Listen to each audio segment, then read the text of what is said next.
Uma boa noite a todos.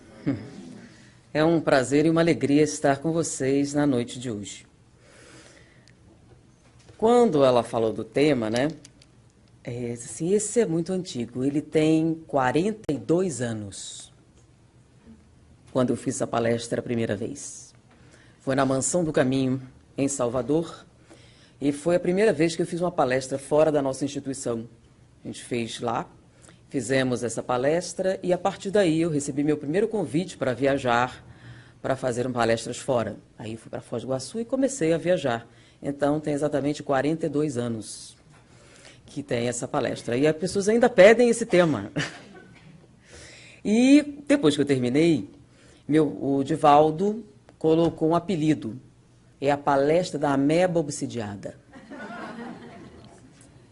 Mas aí eu vou dizer uma coisa pitoresca, é que ele falou da ameba obsidiada. Nossa, estou muito impressionado. Inspiração de Joana de Ângeles. E ela não faz isso. A ideia não é sua, é dela. Porque a gente deveria falar sobre obsessão. E todo mundo fala sempre a mesma coisa. E é uma coisa assim muito distante, quando a gente tenta... Era complicado. E naquela época estava tendo um surto de cólera. E todo mundo falava sobre a cólera, cuidado com a cólera, a água e tal.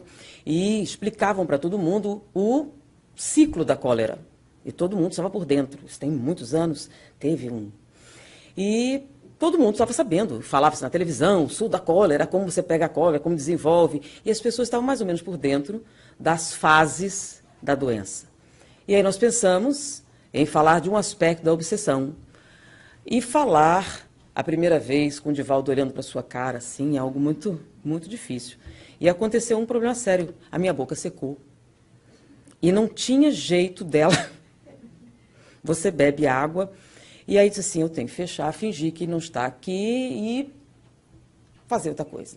E aí veio a ideia, a gente ia falar sobre obsessão de qualquer maneira, aí veio essa ideia de comparar com a cólera. Mas a cólera não se encaixava bem. Aí a ameba ficava perfeito. E a gente achou que foi uma ideia interessante, todo mundo gostou muito, mas não foi nossa. Então, a primeira vez que eu estou contando a história da palestra, porque ela é muito antiga, né? E foi a primeira vez que nós falamos em público. E foi com este tema. E do que trata? A gente queria tornar a ideia da obsessão, que é tão abstrata, tão fora do contexto, uma coisa mais próxima. Então a gente fez uma brincadeira com o público. Vamos imaginar que não estamos numa casa espírita, que estamos num hotel de categoria internacional, participando de um congresso de medicina. Todos aqui presentes são autoridades médicas de diversos países e vieram participar de um congresso. E o objetivo desse congresso é analisar uma nova doença. Toda vez que se analisa uma nova doença, são levados em consideração 5 aspectos principais. Todas as doenças são analisadas assim. O primeiro aspecto é qual o agente etiológico da doença. Então, quem é que causa a doença? É uma doença autoimune? É uma bactéria? É um vírus? Que tipo de agente causa a doença? Uma vez identificado o agente, o próximo passo é definir onde se encontra a doença. Qual a fonte de contaminação? Uma vez identificado a fonte, o terceiro é de que forma você pega essa doença. Basta entrar em contato com a fonte, você tem que realizar algum processo. Qual é a mecânica de você pegar a doença? Quarto aspecto, você pegou a doença. Como ela se manifesta? Quais os sinais e sintomas da doença em questão? E o quinto, e talvez o mais importante aspecto de todos, é qual a terapia adequada. Como é que você trata a doença, como você cura a doença. Todas as doenças, quando você estuda em medicina, elas são estudadas assim, nesses 5 aspectos. Porém, antes de fazer isso, normalmente eles agrupam em famílias. Então, doenças infecciosas, doenças parasitárias, doenças parecidas. E, normalmente, quando uma doença nova vai ser introduzida dentro da comunidade médica, eles pegam uma doença da mesma família para que as pessoas possam comparar em que ela se parece e em que ela se diferencia da doença da mesma família. Então, normalmente, é assim que uma doença é apresentada. Então, quando a doença de Chagas foi apresentada, ela foi comparada. Cada doença, quando apresentada na comunidade médica, passa por esses passos. E a brincadeira era justamente, vamos imaginar que nós estamos num congresso e a gente começa a falar de uma doença nova. E para servir de termo de comparação, a gente escolheu a amebíase, que é da mesma família. E a gente não dizia o nome da doença. E as pessoas começavam, a gente começava a falar da ameba, e desenvolvia, e todo mundo... Ela está falando de quê? Não é espiritismo? E aí a gente começava. E as pessoas começavam a acompanhar, porque você estava assistindo na televisão a coisa da cólera. Então, você era capaz de acompanhar, mais ou menos. E a gente falava que a doença nova é uma parasitose. E o que é um parasita? Parasita é um ser que, não sendo capaz de produzir o seu próprio alimento, se alimenta, usufrui do trabalho alheio. Tanto que quando alguém não trabalha e vive às suas custas, chama de parasita. E um parasita, ele escolhe um organismo que possa lhe sustentar. E a gente escolheu a ameba, que é uma parasitose intestinal, para servir de termo de comparação. E aí a gente desenvolve os 5 aspectos da ameba. Então, eu estou contando os bastidores da palestra, né? E eu estava pensando isso naquela hora que a gente estava falando. E achei que eu era muito criativa. Então, a gente começa. O agente etiológico da amebíase é a ameba. Parece um ovo estrelado e tal. Interessante. Segundo, qual a fonte de contaminação? As águas poluídas ou águas contaminadas. Então, como é que se diferencia a água potável? Ela não tem cheiro, não tem gosto, né? Então, a gente trabalhava a água potável. E o contrário disso seriam as águas contaminadas, onde você encontra a ameba. E aí viria o terceiro aspecto. De que forma você pega a doença? Qual a forma de contaminação? E aí a gente pergunta, basta entrar em contato com água contaminada para você pegar a ameba? Não. Existe um mecanismo de contaminação. Então, não é só entrar em contato. Você precisa ingerir a água contaminada. Ela tem que entrar em contato com o seu meio interno. Então, não basta estar lá. Você tem que consumir. E uma vez que ela entra em contato com o seu meio interno, a gente pergunta, toda pessoa que bebe água contaminada fica doente? Não. Alguns ficam, outros não. O que é que faz com que algumas pessoas fiquem e outras não? A qualidade do seu sistema imunológico. Quanto mais competente, menos chance de desenvolver a doença. E o que é que faz com que o sistema imunológico de algumas pessoas seja mais competente do que o sistema imunológico de outras pessoas? Primeiro passo é a genética. Se seus pais são fortes, há uma grande probabilidade de você herdar essas características. Mas não é apenas isso. Além dessa herança, você precisa fisicamente ter as condições para isso. Nutrição, higiene, que vão permitir você construir essas defesas. Então, existem fatores genéticos, fatores físicos também entram nessa questão. Porém, há muito tempo a gente sabe que a mente afeta a saúde. Na verdade, a ideia começou a ser construída na década de 40. Tornou-se evidente na década de 50, mas ela só foi oficialmente comprovada na década de 60, quando eles descobriram qual era o composto que a mente produzia que afetava o sistema imunológico. Descobriu-se que o estresse produz um hormônio chamado cortisol. Já deve ter ouvido falar de corticoide. Não é a mesma coisa, mas são da mesma família. Então, o cortisol é um poderoso depressor do sistema imunológico. Os corticoides, que são as versões artificiais, são utilizados para pessoas que sofreram transplante, para que não rejeitem, pessoas que têm processos inflamatórios graves e autoimunes, para conter o sistema imunológico. E o cortisol é um hormônio produzido pela mente quando sob intenso estresse.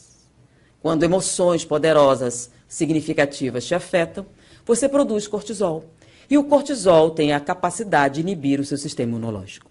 Então, quanto mais estressado você estiver, mais cortisol terá na corrente sanguínea, menos funciona o seu sistema imunológico. e mais suscetível a doenças você fica. Por isso, chegou-se à conclusão fisiológica de que a saúde é um fator físico e mental. Porém, existe um outro fator que começou a ser descortinado. Existem pessoas que parecem ter um terrível azar. Por exemplo, o bacilo de Hansen. O bacilo de Hansen é o que causa lepra. Ele é extremamente preguiçoso. O descobridor do bacilo de Hansen injetou no próprio corpo uma solução com esses micro-organismos e não desenvolveu a doença. Teve feridas no corpo inteiro, mas não desenvolveu a doença. Então, é necessário um convívio intenso e prolongado, além de baixa imunidade, além de uma série de condições para você adquirir a lepra. E tem gente que nunca na vida viu um leproso e desenvolve a doença. Qual a explicação? Cientificamente, não há nenhuma. Existem pessoas que convivem sistematicamente com pessoas com tuberculose, altamente virulenta, e nem PPD positivo eles têm. Nada. E tem outras que entrou na sala, alguém espirrou aqui, ele pega lá. Vai atravessar todo mundo e vai pegar aquele que está ali na porta. É azar. Aí nós podemos acrescentar hoje que existe também um fator espiritual. Existem fraquezas espirituais que nos tornam um imã para determinadas doenças. Se tiver um bacilo, vai para você, porque você o atrai. Então, podemos dizer que a saúde é um fator físico, mental e espiritual. De maneira que, se você fosse saudável física, mental e espiritualmente, você seria virtualmente invulnerável, até a veneno de cobra. Lembra do Paulo de Tarso? Foi picado pela serpente? Inclusive AIDS. Nós temos um homem que não só não pega AIDS, como se os seus anticorpos forem expostos a um sangue contaminado, reconhecem e matam. Ele doou seu corpo à ciência para ser estudado, mas ainda não sabe reproduzir isso. O fato é que ele não só é imune, como ele destrói. O sistema imunológico dele é fantástico. Por quê? Não sabemos. A ideia é descobrir. Então, nós podemos dizer que a saúde depende do nosso estado físico, mental e espiritual. De maneira que, se você não é saudável física, mental ou espiritualmente, você é extremamente suscetível a doenças. Então, vamos imaginar que você não tem um sistema imunológico tão competente e bebeu água contaminada. O que é que vai acontecer?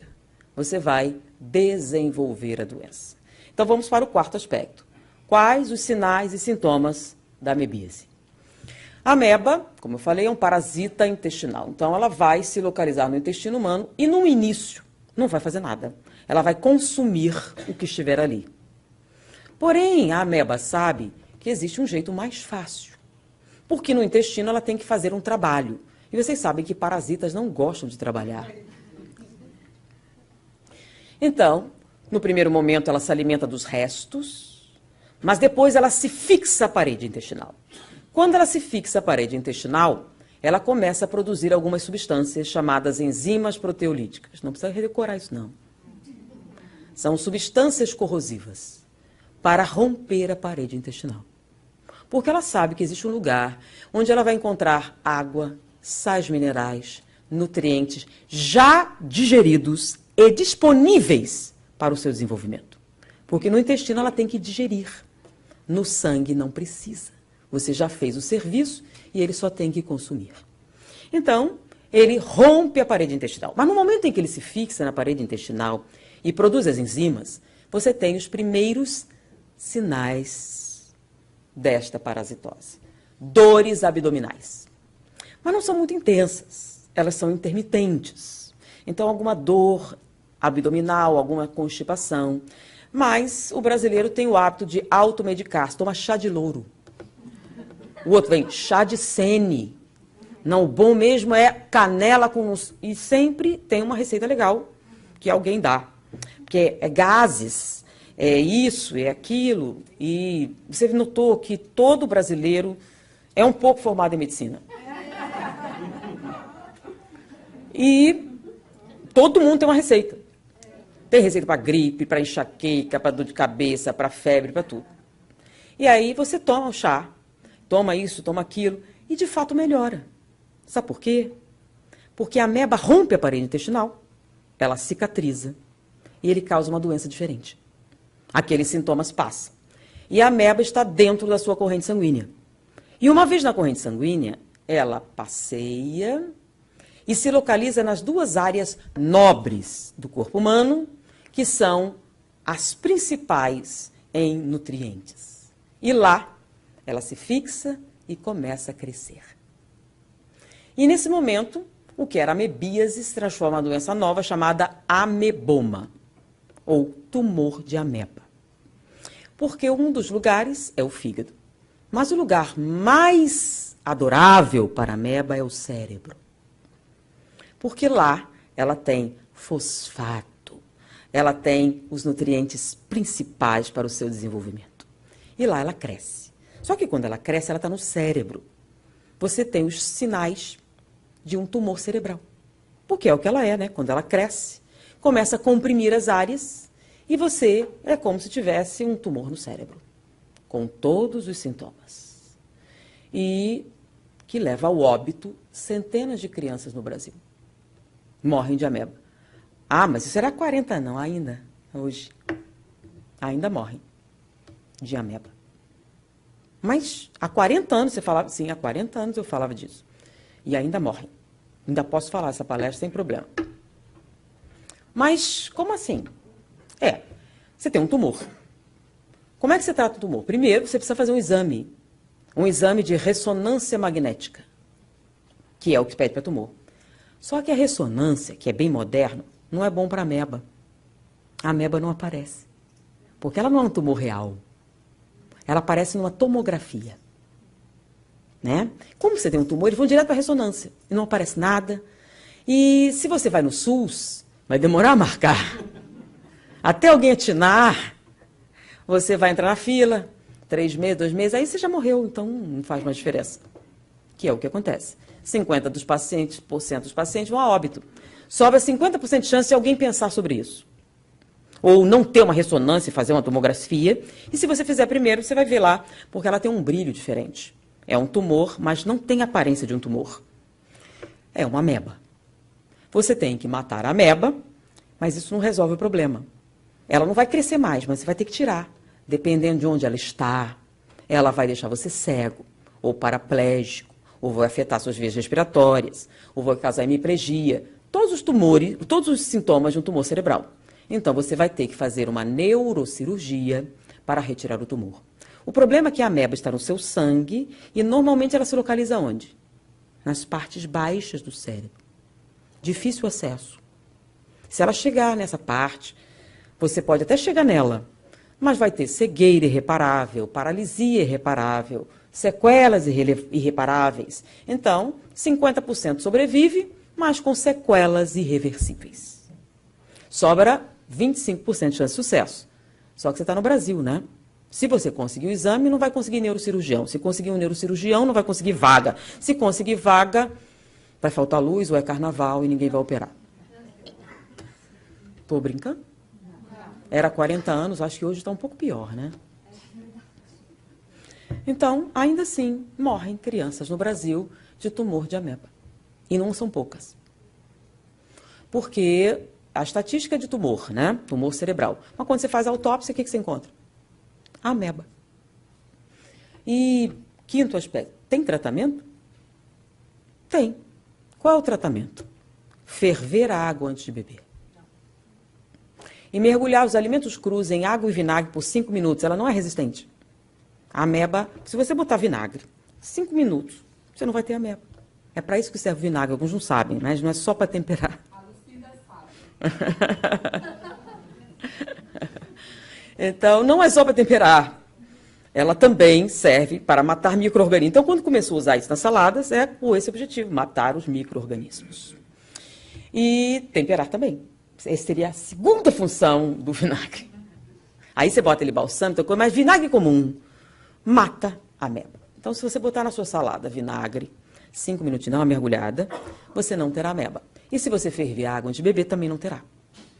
Mas mesmo assim, as pessoas têm e morrem? Sim, mesmo assim, elas têm e morrem. Elas morrem de ameba? Não, morrem de ignorância. E em 40 anos, parece que não diminuiu a ignorância ainda. Ainda morrem crianças no Brasil de tumor de ameba. Então, é doença só de pobre, certo? Não. Não, é.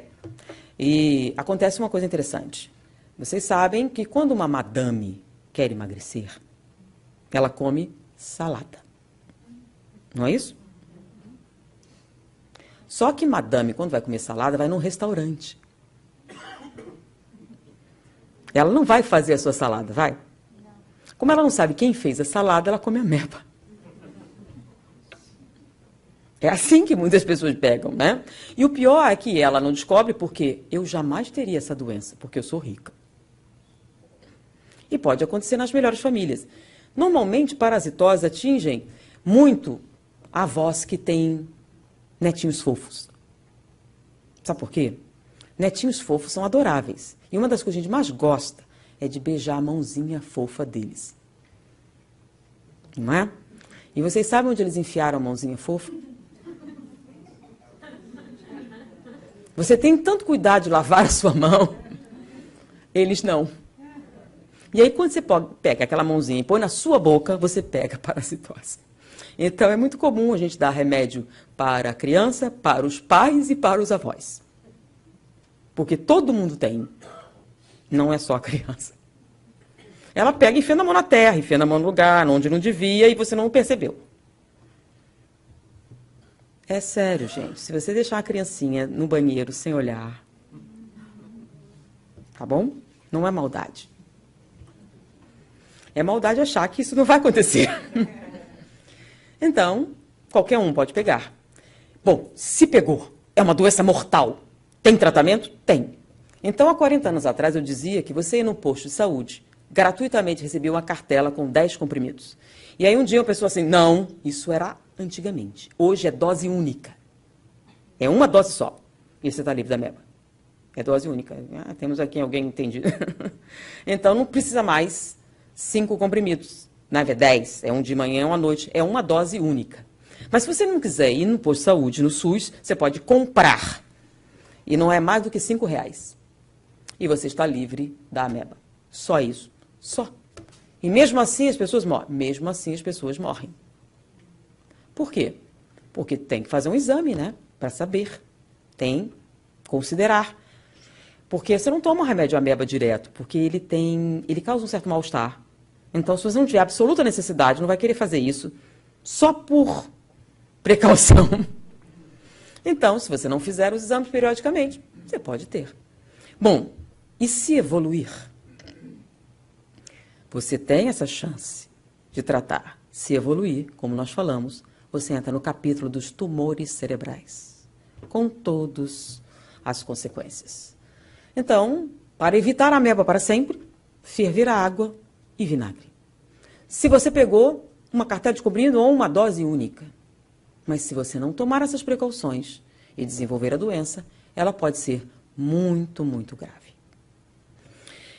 Mas a doença que a gente veio falar não era ameba.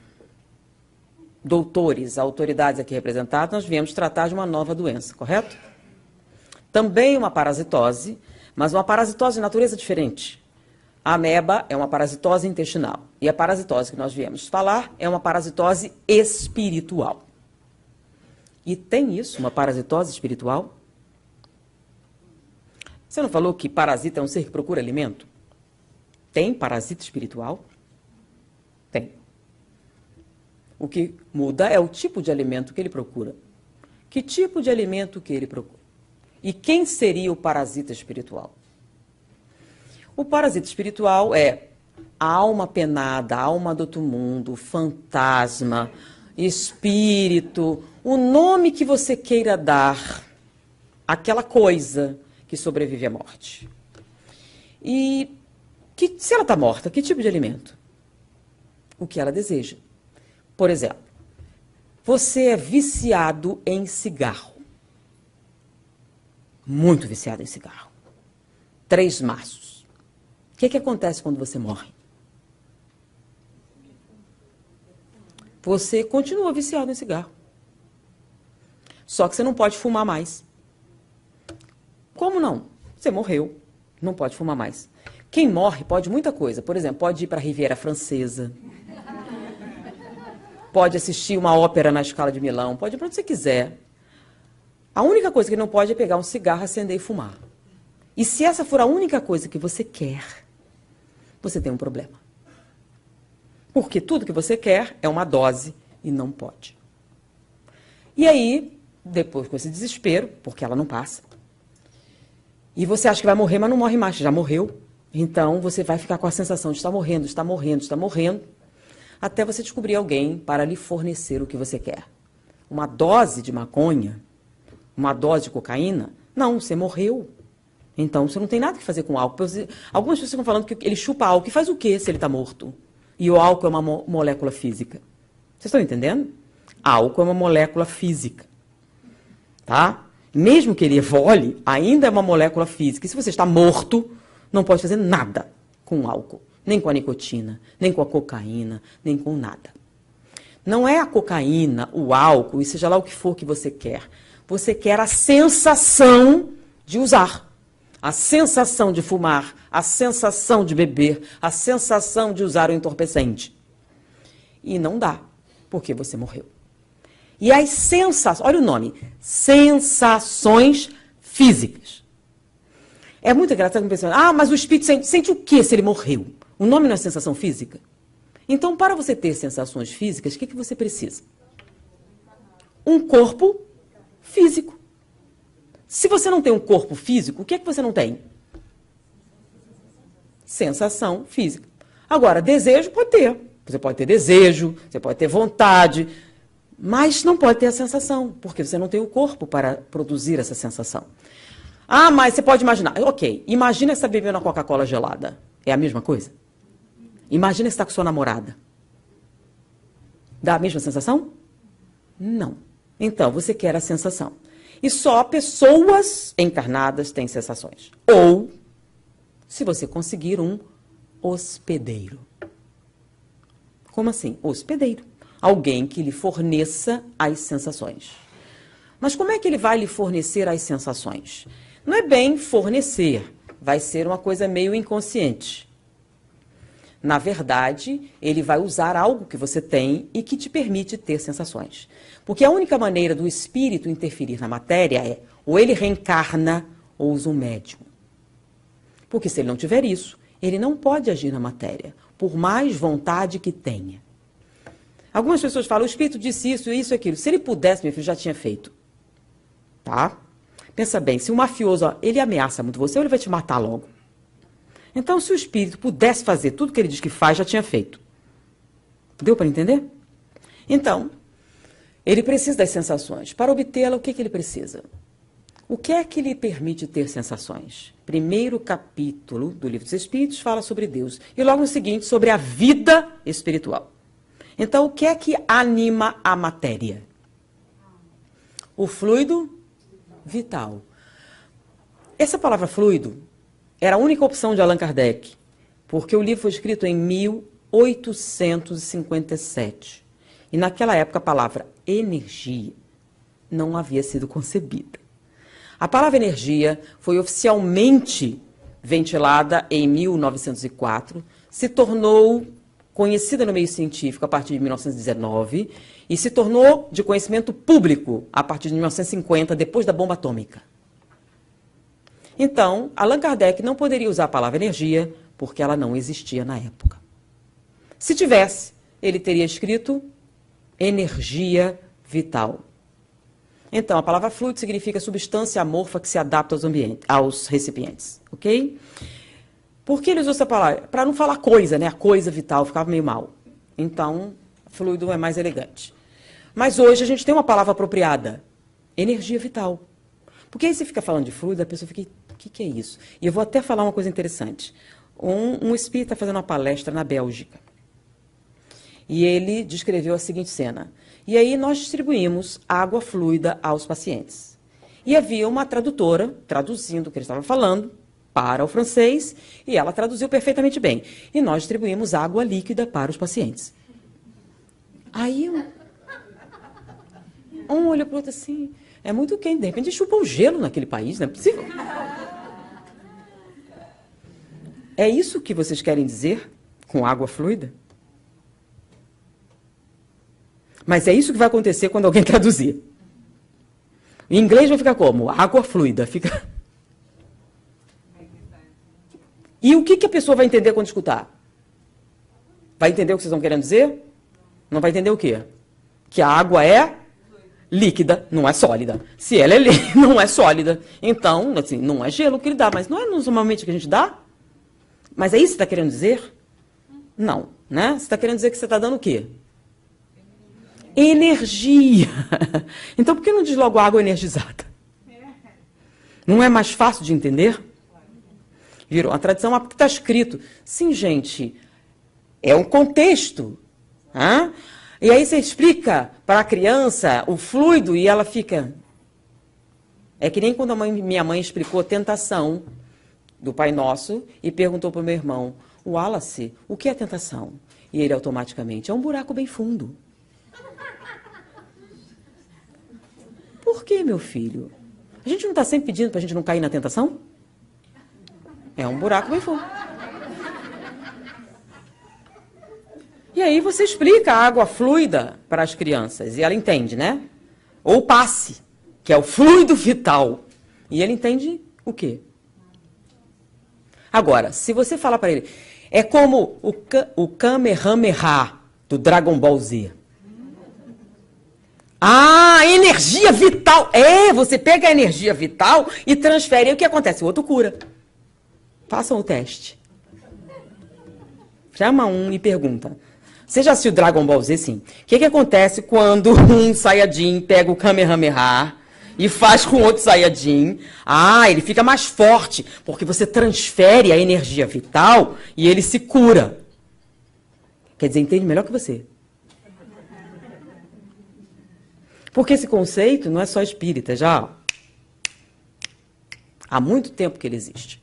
Então, o que é que nos permite sentir? Aí a pessoa diz, é o perispírito. Não. Espírito também tem perispírito e não sente. O que é que nos permite sentir? O que é que nos transforma de espírito em alma? O que é que liga o espírito à matéria? Aí então o perispírito, não, o perispírito continua, depois você morre. Você não continua tendo perispírito? Ou você perde ele? Continua. Então não é o perispírito que liga você ao corpo, é? Não. O que é que liga você ao corpo? A coisa chamada vitalidade. Se sua vitalidade acabar, olha o nome, sua vitalidade acabar, o que acontece? Você morre. Então o que mantém você vivo é sua vitalidade. A vitalidade liga, encharca esse perispírito e liga ele ao corpo.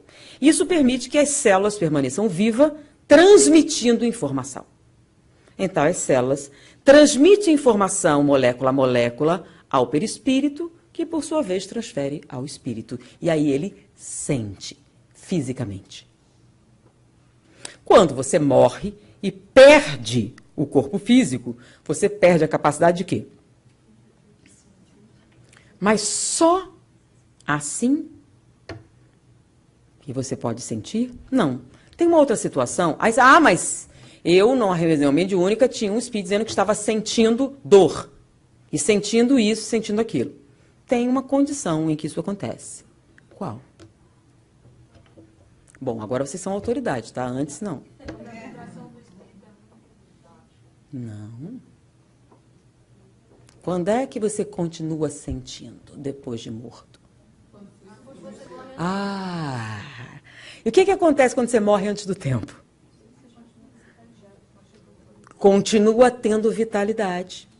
E essa vitalidade liga você àquele corpo molécula a molécula. Então, enquanto ele começa a se decompor, você continua sentindo. Então, não tem nada a ver com castigo divino, é pura física. Enquanto essa vitalidade existir, as células e as moléculas vão continuar transmitindo.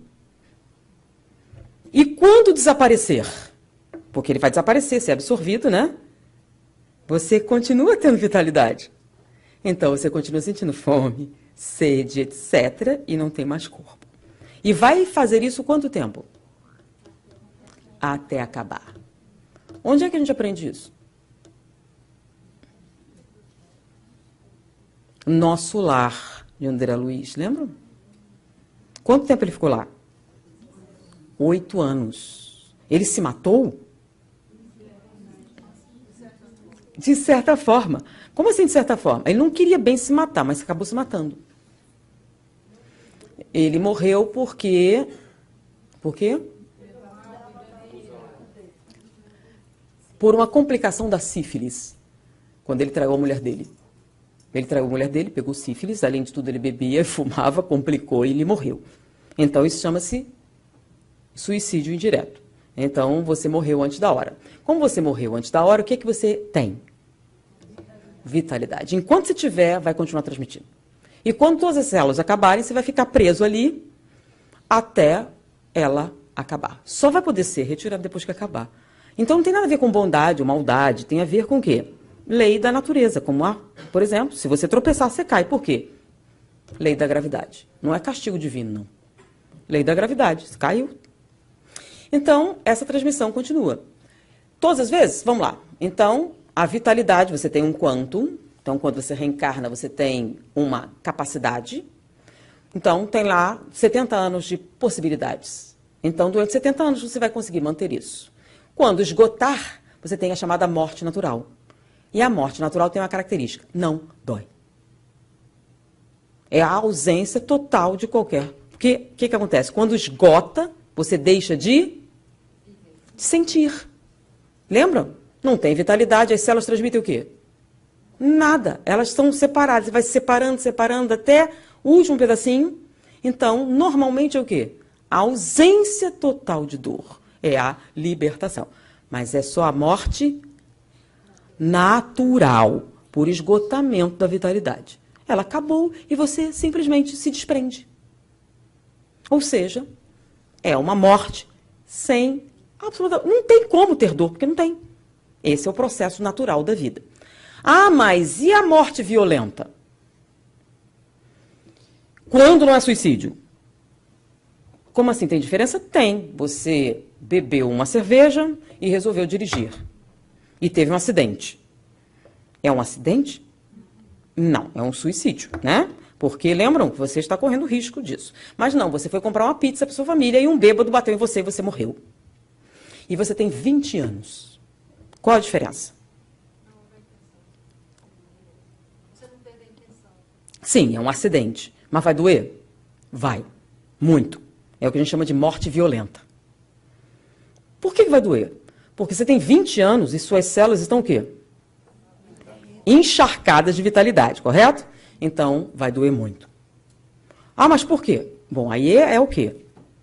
Lei de causa e efeito. Algum motivo você tem que passar por essa experiência. Vai ser doloroso, mas até quando?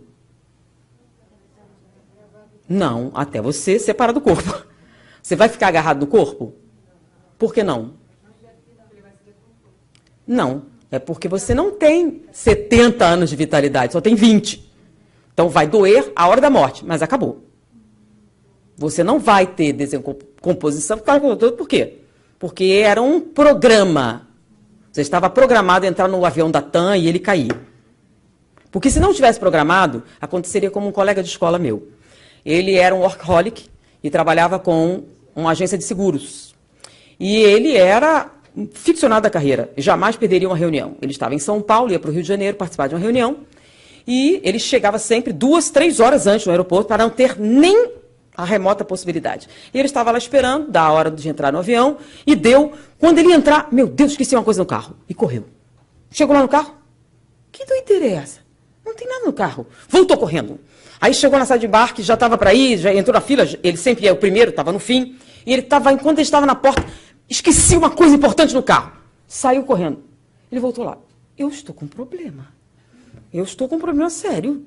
Porque não tem nada no carro. Ele voltou, não dá para embarcar mais. E ele ficou desesperado. Até que o avião caiu. Quando ele caiu, ele disse assim: alguma coisa me impediu de entrar nesse avião. E ele se converteu ao espiritismo. Porque era impossível, não havia maneira nenhuma dele não entrar naquele avião, a não ser algo sobrenatural. Então ele acredita que algo sobrenatural impediu ele de entrar no avião. Aí eu disse, que não era a sua hora. Porque se for, é o coitado que tomou o lugar dele no avião. Então, se está no seu programa, você vai ter uma morte violenta. Ela será dolorosa? Sim, toda morte violenta é dolorosa. Quanto mais jovem você for, mais dolorosa ela vai ser. Porém, você não vai o quê? Sofrer as consequências que sofre o suicida. Porque o suicida destruiu o seu corpo, mas a vitalidade estava lá.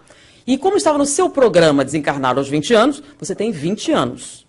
Tá? Vai doer pra caramba, até que você se separa do corpo, e aí acabou.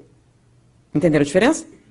Então, a morte natural, que é aquela por esgotamento do fluido vital, em que você envelhece normalmente, ela é totalmente indolor. Na verdade, o nome é libertação. E no livro Libertação, eles descrevem esse fenômeno perfeitamente bem. Ok? Então, a vitalidade é que nos liga ao corpo e que nos permite sentir. A função da vitalidade, além de transmitir as sensações físicas, também é manter as células vivas. Se a nossa vitalidade acaba, as células não continuam se reproduzindo. Elas não vivem sem vitalidade. Então, se você quer sentir de novo, o que é que você precisa? Vitalidade. E quem é que possui vitalidade? Um encarnado. Então, eu preciso de um encarnado que me dê a vitalidade. Mas não é só a vitalidade. É aquela vitalidade que vai me permitir ter a sensação certa. Eu sou viciado em cigarro. Então, eu vou procurar alguém o quê? Serve qualquer um? Não. Não serve qualquer um. Por que não serve qualquer um? Que para eu poder usufruir da sua vitalidade, nós precisamos estar sintonizados na mesma faixa de onda. Então, ele fuma, aí eu vou. Não combina, não combina, não combina, não combina, não combina, não combina, não combina. Combina. Não combina, não combina. É como uma rádio, né? Você tem ondas de rádio aqui, alguém está ouvindo? Não. E basta ter um rádio? Não, você tem que ter um rádio e sintonizar no lugar certo. Se é 420 MHz, se botar 450, não ouve nada. Só vai ouvir em 420 MHz. É mais ou menos como você. Então, ele só vai poder se ligar a você na onda certa. Então, não é tão fácil assim arrumar um hospedeiro. Por isso, quando eles conseguem um, eles não soltam. Então, você é viciado em cocaína e eu topei com você e nós combinamos perfeitamente bem. E passamos a conviver e usufruir juntos das sensações. E aí sua mãe te interna numa clínica para desintoxicar. É mais fácil fazer você voltar do que arrumar outro igual. O nome disso é dependência psíquica. Você está desintoxicado, não tem uma grama de droga no corpo e continua tendo síndrome de abstinência. Aí isso é psicológico. Não, você tem convulsão, você tem as sensações, elas são intensas e não somem. Por quê? De quem é a sensação?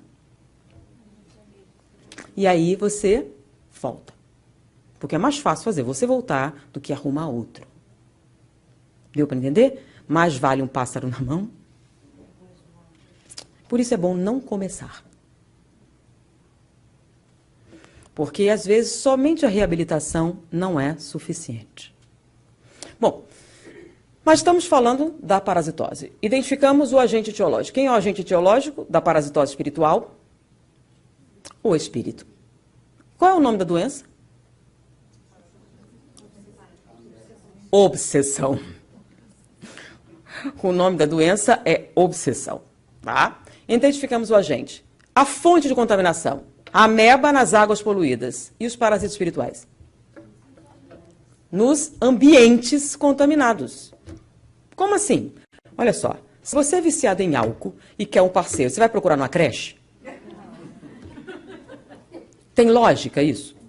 Não, né? Então, onde é que você vai encontrar um monte de parasitas espirituais? num ambiente que te forneça a sensação, gente. Tá bom? Então, qual a probabilidade de você topar com um parasita desse numa creche? Nenhuma. Tá? Numa rave, já tá mais ó.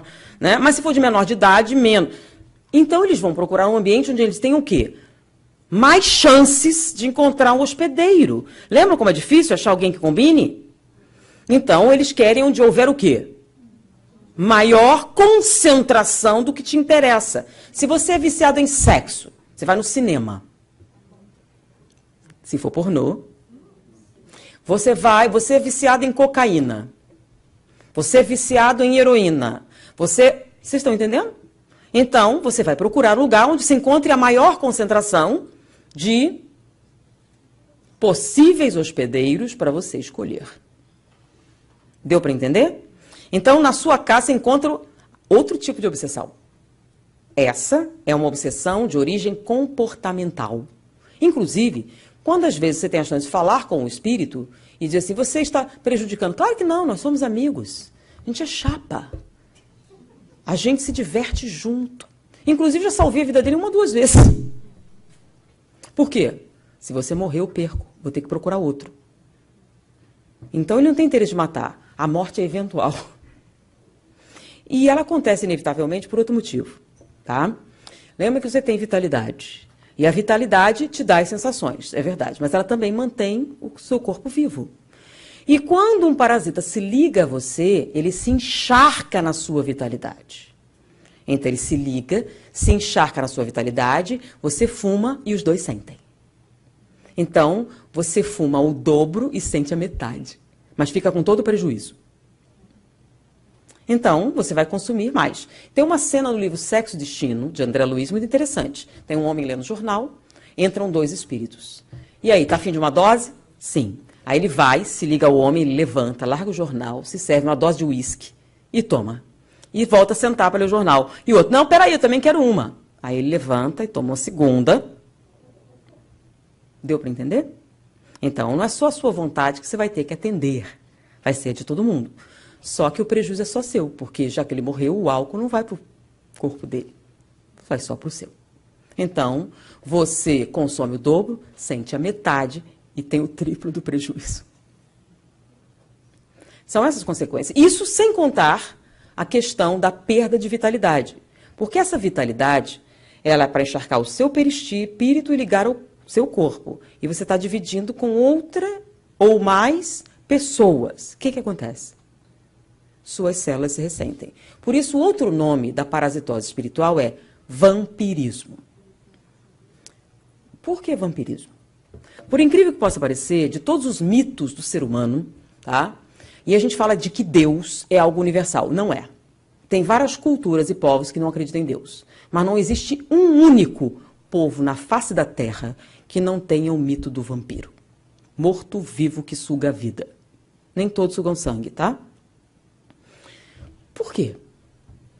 Pense bem. Imagine um homem primitivo e, inclusive, os rituais de enterrar os mortos, que nos acham que é para honrar os mortos, não é para eles não voltarem da tumba. Os rituais de enterrar tinham o objetivo de fazer ele ficar lá e não sair. Por quê? Porque às vezes eles voltavam. Não é todo mundo que via. Então o médium vê um morto voltar da tumba. Se aproximar de alguém e essa pessoa enfraquecer. Qual é a interpretação que ele vai dar? Tá chupando a vida dela. O vampiro. E mais adiante eles associavam a vida com o sangue. Então deve estar chupando sangue. Até porque uma consequência da vampirização é realmente anemia. Ele chupa mesmo o sangue? Não. As hemácias vivem 7 dias só. Elas não têm núcleo. Lembra as aulinhas de biologia? Aquelas que vocês achavam que não serviam para nada? Serve para entender o espiritismo. A hemácia não tem núcleo. Então ela dura exatamente 7 dias. Então ela é altamente sensível a flutuações energéticas. Então, se você tiver uma baixa de glicose, uma baixa de qualquer nutriente, as primeiras células que sofrem são as hemácias. Então, quando você tem alguma coisa, um problema, aparece no seu exame de sangue. E a primeira consequência é as hemácias diminuírem. Por isso, a primeira consequência física da obsessão é a anemia. Não porque está chupando seu sangue, tá? É um efeito colateral da perda de vitalidade. Você está desvitalizado. Qual é a sensação? Fraqueza, cansaço, um peso, anemia. Toma fé, mas não adianta. Então, ele se encharca dessa vitalidade com que objetivo? Ter sensações físicas. Tá? Por isso que ele precisa. Então, um ambiente contaminado é onde você vai encontrar a maior quantidade de parasitas espirituais. Então, um exemplo, um bar, um exemplo, um prostíbulo, uma boca de fumo, uma fé específica. Vamos lá, baile de carnaval. Seria um ambiente contaminado? Por quê? Por causa do samba? Não. Por causa da fantasia? Não. Por causa dos objetivos com que alguém vai... Ah, mas eu vou para brincar. Ok. A revista Veja, em 1975, fez uma enquete com um baile famoso do Brasil, na verdade, de Santos. É o baile do Ilha Pochá Clube. Ele era famoso, porque eles faziam fita de vídeo do baile e vendiam como material pornográfico na Europa. Porque era um dos bailes famosos pela licenciosidade. Então, entrevistaram as pessoas. Com que objetivo você vai no baile? Primeiro, número 1, eu vou beber o que eu não bebi o ano inteiro. Segundo, aventuras sexuais. Porque já que era famoso, você ia lá se arrumar. Então, aventuras sexuais. Terceiro, quarto eram drogas variadas, que na época não tinha esse controle, tá? Quinto, sexto, sétimo, oitavo, nono, 11º, 12º lugar, brincar o carnaval. Eles iam fazer tudo. Em 12º, brincar o carnaval. Então, a maior parte das pessoas estava lá para brincar o carnaval? Não. Era para beber, para fumar e para aventuras sexuais. Logo, se você estava afim disso, você ia para lá. E os espíritos também. Para ver se eles conseguiam encontrar alguém compatível. Então, qual a probabilidade de você topar com um parasita nesse baile? Muito maior do que se estivesse na biblioteca. Tá bom? Então, se você pegou um, não foi na biblioteca. Assim como, foi um acidente. Não foi um acidente, não. Então, já sabemos o agente, já sabemos a fonte. Qual a forma de contaminação? Lembra da ameba? Basta entrar em contato com o ambiente contaminado para você pegar a doença? Não, na ameba você tem que ingerir. Basta entrar em contato no ambiente contaminado para você pegar um parasita espiritual? Não. Existe um mecanismo de contaminação. Qual? Sintonia vibratória. Tá? Ah, mas eu me garanto. Beleza, você se garante, então pode ir. Tem certeza? Tem certeza que ninguém vai pisar no seu pé? Tem certeza? Porque se você estiver lá e sua vibração baixar, o que vai acontecer? Você vai sintonizar com o parasita espiritual. Se isso acontecer com você na creche, não vai ter nenhum problema. Mas se for lá, deu para entender? Então, chama-se o quê? Comportamento de risco. Bom, mas se você se garante, você tem esse direito, chama-se livre-arbítrio. É o detalhe da ameba que eu não falei, né? É verdade que tem gente que bebe água contaminada e não fica doente. Não tem a doença. Porém, ele se torna uma condição médica. Não é doença, mas ela é perigosa. Ele se torna portador da doença. Como, por exemplo, o portador assintomático do vírus da AIDS. Ele não tem doença. Olhando na cara dele, dá para saber que ele tem AIDS? Não, ele não tem nenhum sintoma. Mas ele tem o vírus? Então, mesmo que ele não tenha a doença, ele pode passar para outra pessoa? Pode. O nome disso é portador. Então, você pode não ter ameba, pode até não desenvolver doença, mas você pode passar para os outros. O nome disso é portador da doença. Então, vamos imaginar, né?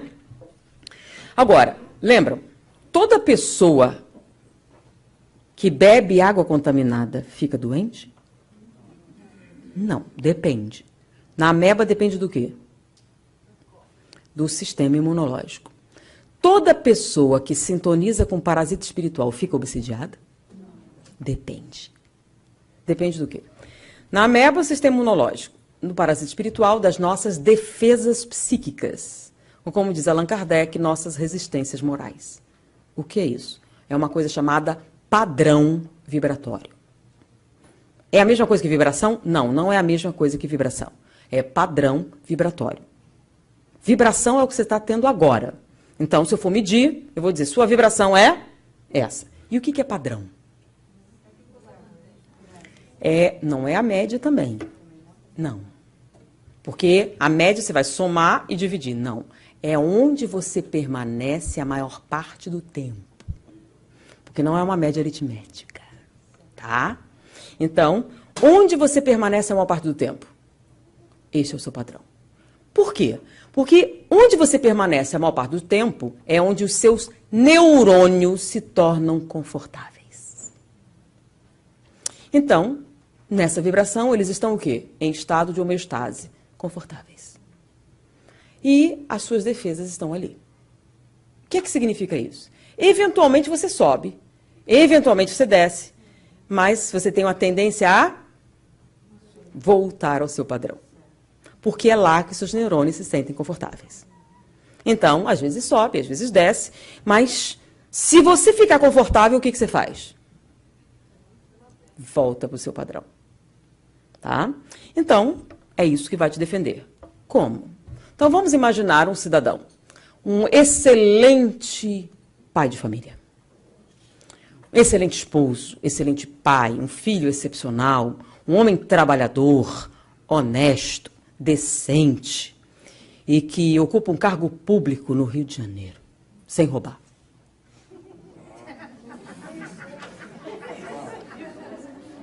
É triste essa reação, né? Muito triste. É alguém excepcional.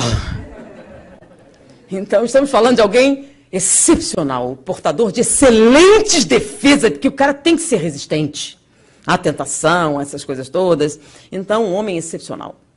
Por um motivo que não vem ao caso, porque não julgueis para não ser julgados. Então, você não tem nada a ver com isso. Ele estava num ambiente da mais baixa categoria vibratória, participando de uma festinha. Eventualmente, você vai. Eventualmente, não tem como escapar. Eventualmente, acontece.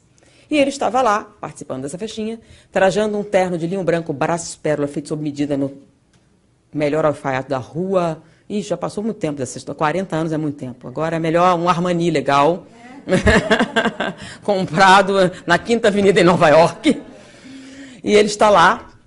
É que antigamente funcionava, né? Um terno de linho, agora não, um Armani comprado em Nova York, sob medida. E ele está lá. E nesse mesmo salão há um garçom. O garçom tem uma bandeja, na bandeja uma taça. Dentro da taça, vinho tinto, sangue de boi, bem barato. É uma festa. Garçons tropeçam na festa. E ele tropeçou e derramou vinho tinto, sangue de boi, bem barato, no seu terno Armani, feito sob medida, na Quinta Avenida, em Nova York. Vamos sem hipocrisia, tá? Você está na festa e alguém faz isso com você, derrama no seu melhor terno, no seu melhor vestido. Você é tomado de amor cristão e perdoa o garçom? Sério? Não, né? O que é que você sente nesse momento? Na verdade, violência é meio homicida, né? Se pudesse, você matava, não é isso? O problema é que você não está na creche, nem na biblioteca, nem em casa. Você está num ambiente da mais baixa categoria vibratória e isso pode acontecer. E nesse momento o que acontece? A violência é um dos sentimentos que faz o quê? Aí, só que você está em qualquer lugar? Não. O que você fez? Sintonizou com o parasita espiritual. Tá bom? Ah, então você vai ficar obsidiado? Depende. Depende do quê? Das defesas psíquicas. Ele tem? Aí ele sai e vai para casa. Aí agora que você vai ver o que é padrão vibratório. Padrão vibratório é onde você normalmente permanece. E você constrói o padrão vibratório todo santo dia, quando você segura a sua língua. Quando você pensa em dizer um palavrão e não diz. Quando você pensa em dizer um desaforo e não faz. Quando você pensa em soltar os cachorros e não solta. Você está segurando. E está subindo. Quanto mais você conseguir segurar, mais você mantém, mais estabiliza seus neurônios. Então, você não consegue isso uma vez por semana no centro, quando reza. Se o resto do tempo você não fizer nada. Isso. Porque não é uma média aritmética. Né? Você fica ruim com essa, mas essa fica tão bom que compensa. Não. Não funciona assim. Chama-se biologia. Não funciona assim. Só na sua cabeça. Então, se eu rezar com muito fervor uma vez por mês, dá certo? Não. Só naquele momento. O que dá certo é, todo santo dia, você segurar a onda. Aí você vai subindo. Então, você agir assim. Só estou pensando, não estou mais falando, já melhorou. E aí você se esforça todo dia. Todo dia, segura, segura, segura. E aí os seus neurônios vão se acostumando com outro nível vibratório. Quanto mais você segurar, mais fácil fica. Mais estável você fica. E mais fácil de voltar. Eventualmente você cai, mas quanto mais você segurar, mais facilmente volta. Antes você escorregava 10 vezes, agora são 2. Agora é 1. Agora não escorrega mais, aí você começa a subir. Aí você começa a subir. E com o passar do tempo, o nome disso é disciplina. E a disciplina serve para construir um padrão vibratório. E por que eu faria isso? Para as emergências. Como, por exemplo, ele foi lá, caiu o padrão. Por quê? Quem aqui nunca gritou na vida? Quem nunca perdeu a calma? Vamos mais difícil. Quem aqui nunca falou mal de ninguém? Tudo espírito obsessor? Mas o problema não é uma vez. O problema é todo dia. Então, quanto mais você segurar, mais você fixa o padrão. E é nesse momento em que ele foi lá que esse padrão vai lhe valer. Ele é um homem violento? Não. Ele se entrega ao ódio? Não, ele costuma o quê? Segurar a onda, certo? Muito ou pouco? Muito. Então, eventualmente, você perde. Só que se você segura, o que acontece quando ele volta para casa? E chega no seu ambiente normal, na sua casa, no seu lugar de conforto, os seus neurônios já estão acostumados a estarem pacíficos. Então, eles tendem a voltar ao normal. É como um elástico. Soltou ele, volta. Então, ele volta. E quando ele volta, o que acontece? Desconecta. Então eu posso ir ao baile. Pode. Você se garante, tudo bem. O problema é que ele não está mais no baile, tá? Está em casa. Em casa, no fim do corredor, terceira porta direita, ele tem um grande amor da sua vida que sofre uma terrível doença chamada adolescência. Diga que não é. O que é adolescência? Ele está ótimo, agora está deprimido. Agora está ótimo, agora é deprimido. Está ótimo, então ele fica o quê? E por causa de quê? Uma espinha! Minha vida acabou. Não, ela não me ligou. Não. É dramático. Por que é dramático? Hormônios, flutuações.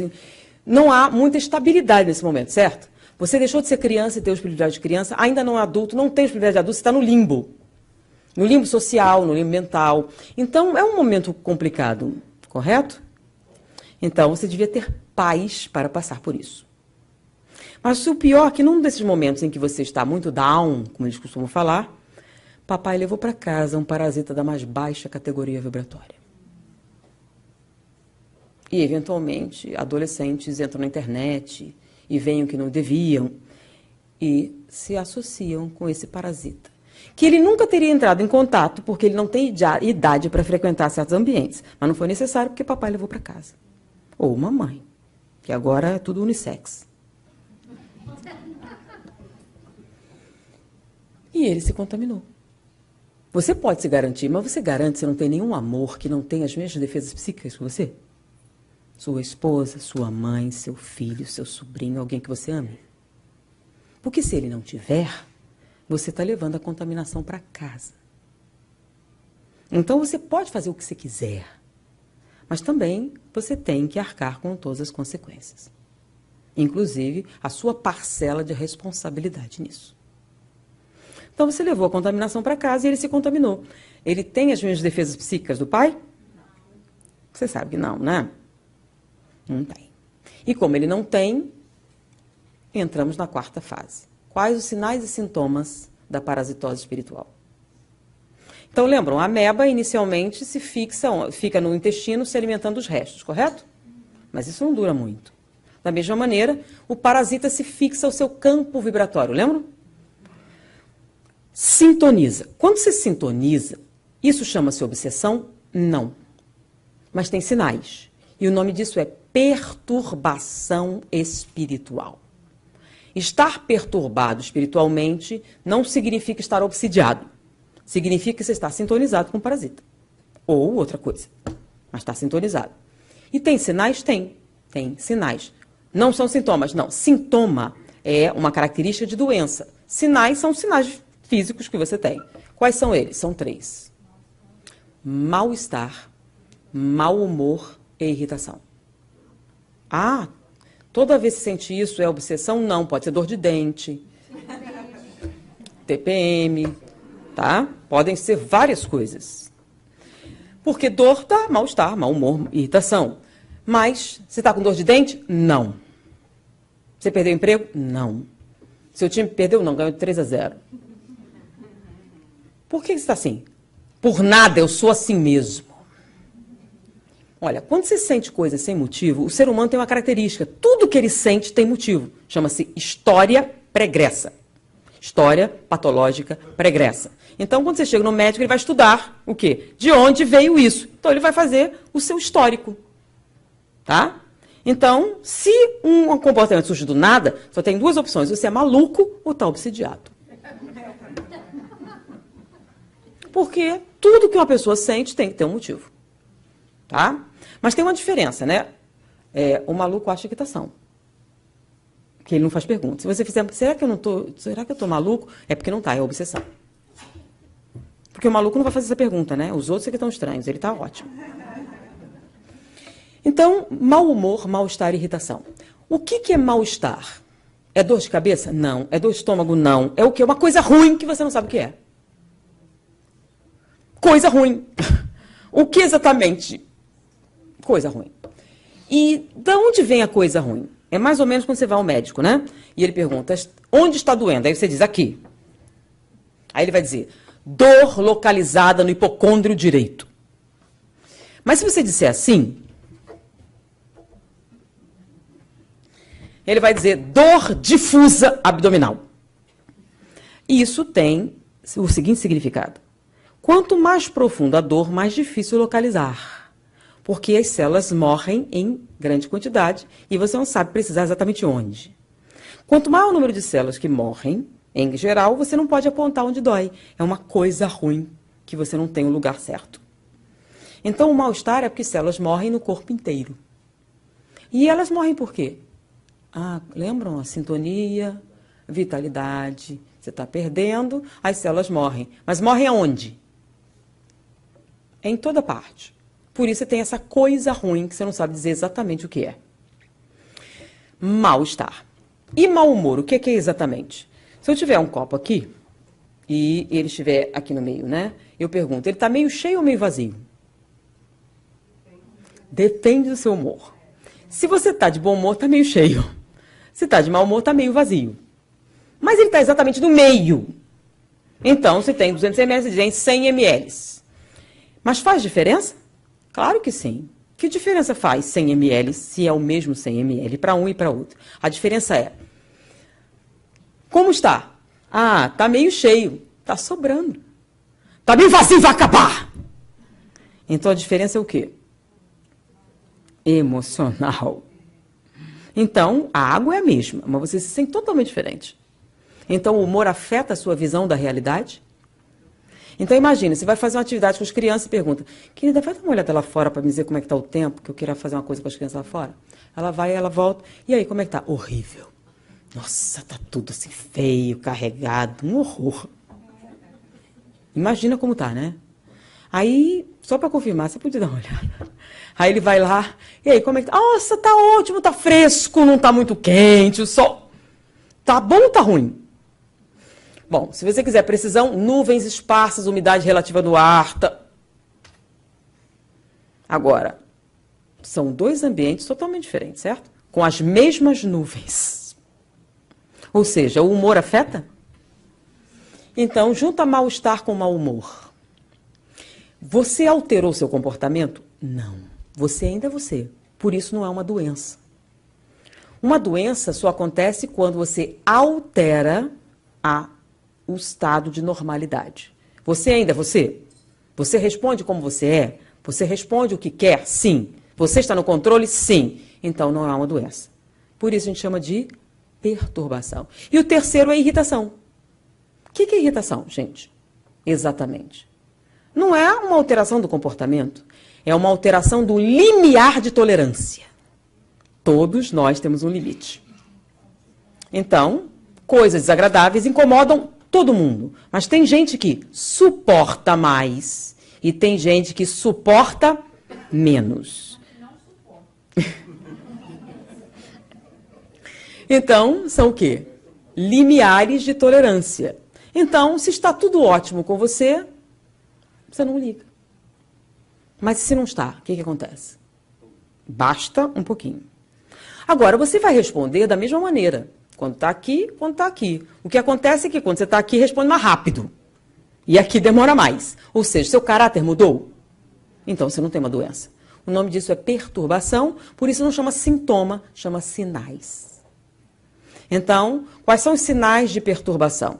Mal-estar, mau humor e irritação. Quando você não tem gripe, não foi demitida, não tomou um chute, coisas assim.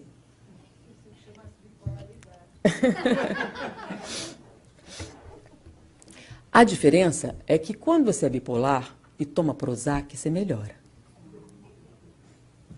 Mas se for obsessão, você vai tomar Prozac e vai piorar muito. Por quê? A gente fala muito sobre, eu vou até aproveitar esse momento que as pessoas comentam muito sobre isso, mas vamos lá. Se você não tem depressão, o que é que você vai sentir se eu lhe der um antidepressivo para você tomar? Sono. E se for um antipsicótico? Você vai apagar e babar um pouquinho. Se for uma associação dos dois, você vai ficar meio bêbado uns 3 dias. E é isso tudo o que acontece quando eu te dou um sedativo ou um depressor do sistema nervoso, que é o que acontece com essas medicações. Então, eu te dou um Valium. E você fica como se tivesse tomado metanfetamina. Não é normal. Então, você tem uma jovem de 50 quilos e a gente dá uma dose de barbitúrico, porque ela está meio nervosa, e aí você dá uma injeção com barbitúrico, e aí você precisa de 5 enfermeiros para segurarem ela. E o pior, você não pode dar mais, porque ela morre. Porque isso deprime o sistema cardíaco. Então, se você aumentar a dose, ela vai morrer. Então, para você evitar que ela se machuque, você tem que botar ela numa camisa de força e numa sala acolchoada.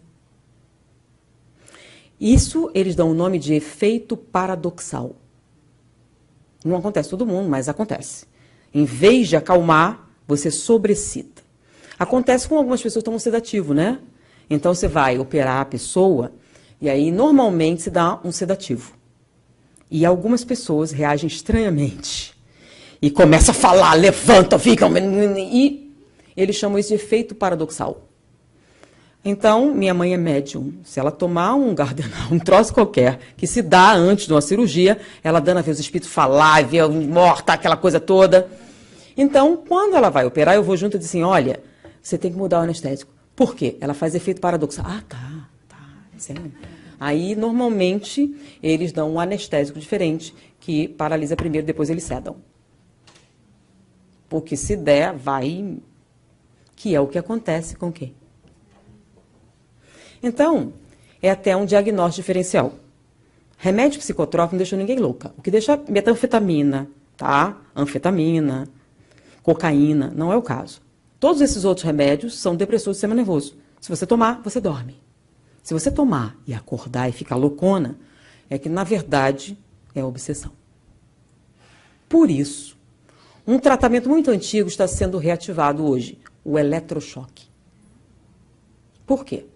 Porque quando ele pega um paciente desse, que dá uma dose cavalar de sedativo, e ele reage dessa maneira, perigosamente próxima de um colapso, eles descobriram que se der um choque elétrico, ele sai do surto. Por quê? Espírito tem medo de choque? Não. Morreu já, querida, não vai ter medo de choque, nem de água, nem nada. O que acontece quando uma corrente elétrica passa pelo computador? Né? Apaga tudo, né? Lembra aquele pulso eletromagnético? Quando passa no cérebro, faz a mesma coisa, faz um reset. E no que fez um reset, você... Então, até ele voltar ao normal, você tem esse período de tempo. Eles descobriram que quando alguém faz efeito paradoxal, o eletrochoque é eficaz. Com todos os efeitos colaterais, eles preferem isso do que deixar a pessoa ter um colapso. Porque ela fica sem dormir uma semana, e aí começa a definhar, tem crises psicóticas que não cedem com nada. Então você dá o eletrochoque e ela sobrevive. Ou pelo menos é isso que ele acha. Só que eletrochoque destrói o cérebro, né? Então pode ser até que você se cure da obsessão, mas você vai ter lesões cerebrais pro resto da sua vida. E se você tiver azar e tiver os dois, por exemplo, oligofrenia. É um surto psicótico, tá? Proveniente da esquizofrenia em que você se mutila, você se morde, você se corta. É um surto psicótico. Você dá a medicação e a pessoa sai do surto. Mas aí a mãe dele chega assim, eu dei o remédio, ele parou com isso, mas ele ficou estranho. Dá um medo, porque ele olha para mim, diz umas coisas horríveis, que vai me matar, que vai me torturar. E aí eu não dou o remédio, aí ele melhora. Volta a ser meu filho, mas começa a se cortar de novo. E eu estou com medo de dar o remédio para ele, porque ele fica muito estranho, me dá muito medo. Por quê? Porque quando você dá um remédio, ele melhora da esquizofrenia e piora da obsessão. Quando você tira o remédio, ele melhora da obsessão e piora da esquizofrenia. Por isso é que existe reunião mediúnica. Porque o único tratamento é desobsessão, para ele poder tomar o remédio e melhorar da esquizofrenia. Mas como a gente está muito ocupado fazendo outras coisas, como dá muito trabalho, como isso é insalubre, como isso é uma coisa horrível, que eles se danem. Mas voltando à obsessão, já identificamos o agente, a fonte, a forma. Quais são os sinais e sintomas? Então, quando ele se fixa no seu campo vibratório, você tem a perturbação, que ainda não é a doença. Lembram? A ameba está lá, mas você não tem uma doença. Ela está se alimentando dos restos. O parasita também, ele está se aproveitando ali do que você está emitindo no campo vibratório. E você tem, a presença dele causa mal-estar, mau humor e irritação. Mas lembram da ameba? Ela sabe que tem um jeito mais fácil. Então, ela vai querer adentrar o organismo. O parasita espiritual também. Então, ele se fixa ao campo vibratório e começa a produzir o que nós chamamos de monoideias, ou ideias obsessivas. E elas começam a contaminar o seu campo vibratório. Quando ela contamina todo o seu campo vibratório, você começa a respirar dentro desse ambiente. Você vive nesse ambiente, você respira nesse ambiente e ele rompe as suas defesas e atinge o seu campo mental. Quando ele atinge o campo mental, o que eram sinais se transformam em sintomas, que é uma alteração do comportamento. E uma alteração do comportamento normal se chama doença mental. Então, a obsessão é uma doença mental. Ah, mas ele não chama mais de doença mental, mas na minha época era, e vai ficar muito difícil eu mudar para transtorno. Porque transtorno é politicamente correto e ainda é doença. Então, você respira e ele invade o seu campo mental. Quando ele invade o campo mental, o seu comportamento começa a mudar. O que era mal-estar se transforma em sintoma. Qual? Depende da sua fraqueza. Se você tiver uma falha vibratória no campo neurovegetativo, você vai ter uma descompensação do estômago, pode ser a pressão, pode ser a diabetes, pode ser uma doença qualquer, pode herpes, pode ser o que for que esteja de fraqueza. Você vai ter uma exacerbação dos sintomas. Você vai ficar imunodeprimido e vai acontecer um sintoma. O que era mau humor se transforma em paranoia. Esse povo está me olhando estranho, esse povo aqui, muito esquisito isso. Eu entro e esse povo fica me olhando o tempo todo, fica me vigiando. O que esse povo está querendo? Essa gente esquisita. E o que era irritação se transforma... Qual é o seu problema? Por que você está me olhando? Qual o problema que você está tendo comigo? Hein? Vai encarar? O que era irritação se transforma em agressividade. E tem todo um motivo. Porque a ameba é irracional e o parasita espiritual não. Com essas alterações comportamentais, você vai começar a isolar-se socialmente. Então, você se afasta dos amigos, porque eles estão estranhos, eles te olham de maneira estranha, tem esse olhar assim, estão me condenando, fica me vigiando, ficam atrás de mim o tempo todo, a inveja, a maldade, e o tempo todo que eles ficam fazendo isso com você, não são boas pessoas, não são seus amigos. Você, na verdade, não tem amigo nenhum. Esse povo tem inveja de você, porque você é muito melhor do que eles, porque você é especial, porque você não merece essa gente ruim. E aí você vai se afastando. Vai se afastando das pessoas, porque lembra das monoideias? Quanto menos pessoas, menos ideias para te distrair. É mais ou menos, vai fazer você ficar num lugar escuro, silencioso, quietinho, fazendo coisa nenhuma, dando de comer os bichinhos.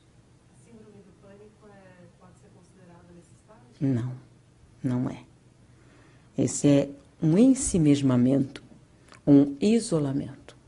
Uma outra coisa é que você começa a ter um desleixo com a aparência, né?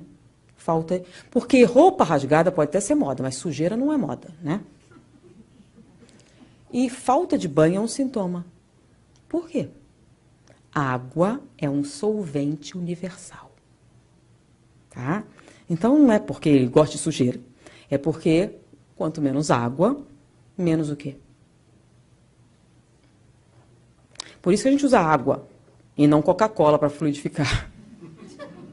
É o caramelo 4 que atrapalha. Então, a água é um solvente universal. Então, uma água corrente, lembra? Quando você chega lá... É que tem coisas que são primitivas que vêm do quê? O motivo ele não sabe, mas funciona, né? Para você se livrar tem que furar 7 ondas. Aí você vai no mar, que está ionizado, e mergulha e faz o quê? Dá uma melhoradinha. Não cura, mas dá uma aliviada. Então, água é solvente universal. Então, falta de higiene. Acumula mais. Então, o isolamento para facilitar o processo.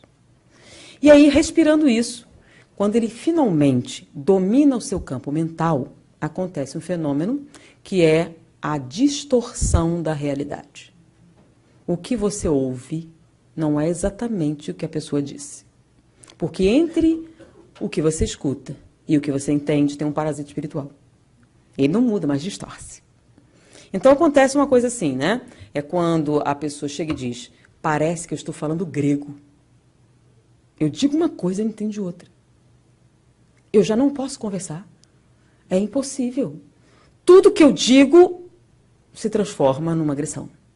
Ele chega e você diz, meu filho, já vem você me acusando. Eu entro aqui, você já me acusa. Mas você está me olhando, eu estou vendo nos seus olhos. Eu ia pedir para você apagar a luz da varanda. Eu sei quem é você. Então, você diz assim, por favor, vem aqui. Então, filtra o que não é interessante e fica só com o que vai ser útil.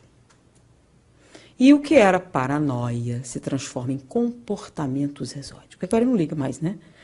Já dominou o campo mental e aí não se preocupa mais. Você vai fazer o que quiser.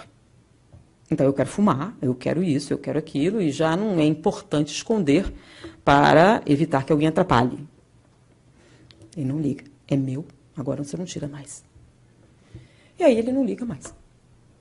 Então, é o que nós chamamos de fascinação. A fascinação é meio objetiva, né? Não precisa esconder, porque agora o retorno é meio complicado.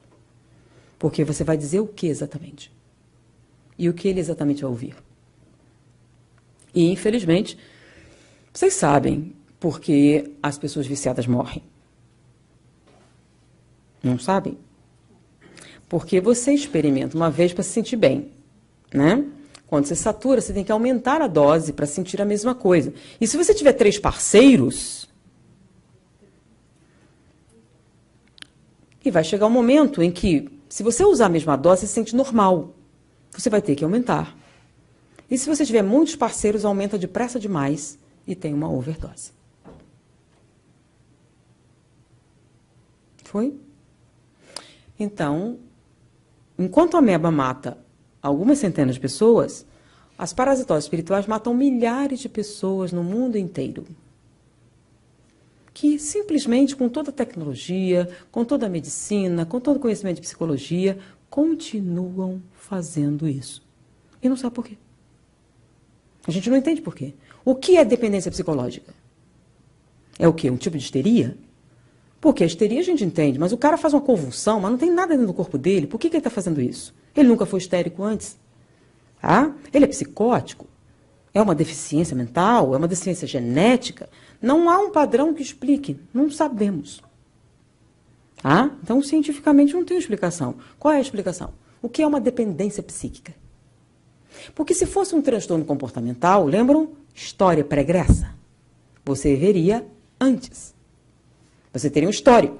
Seria culpa da sua mãe, um trauma de infância, um troço que aconteceu. Nada surge do nada. Tudo tem uma causa. Então, existe independência psíquica e não tem causa nenhuma. Você começou e foi o suficiente. Tá? E não tem nada a ver com o seu caráter. Lembram disso? Por quê? Porque o parasita, ele precisa de combinação. Não tem a ver com maldade. Tem a ver com o quê? Com afinidade. É isso que pega pra gente, né? Porque não é maldade, é afinidade.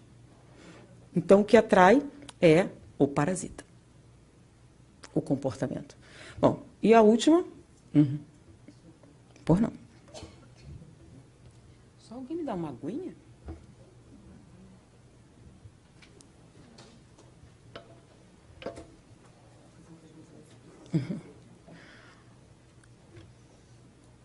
Uma água. Hã? Ah, tá. Pois não.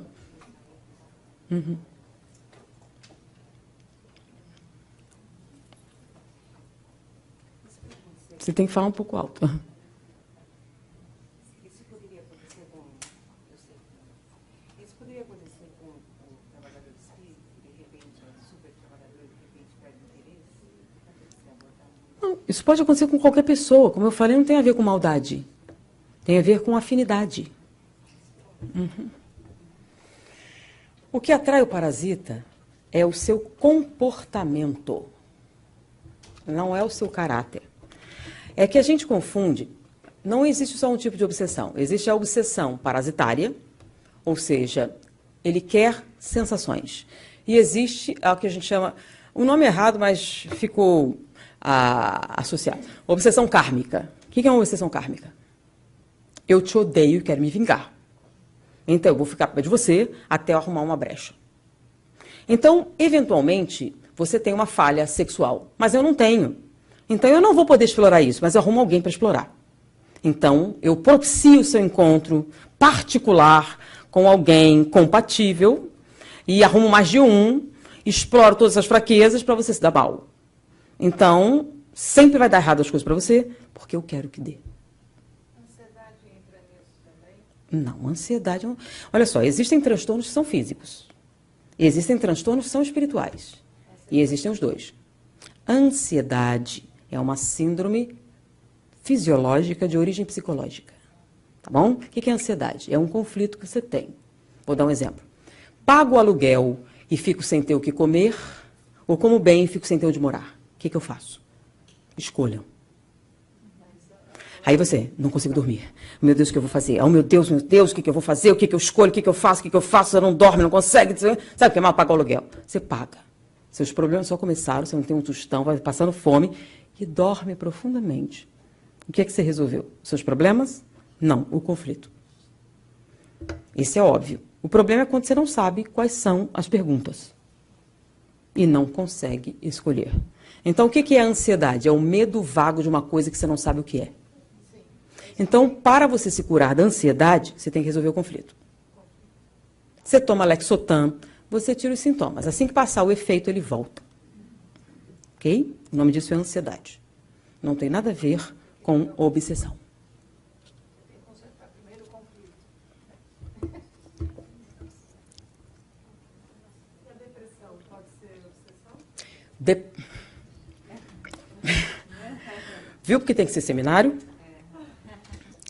Olha só. Existem fenômenos que são físicos. Esses que a gente está descrevendo são fenômenos espirituais, tá bom?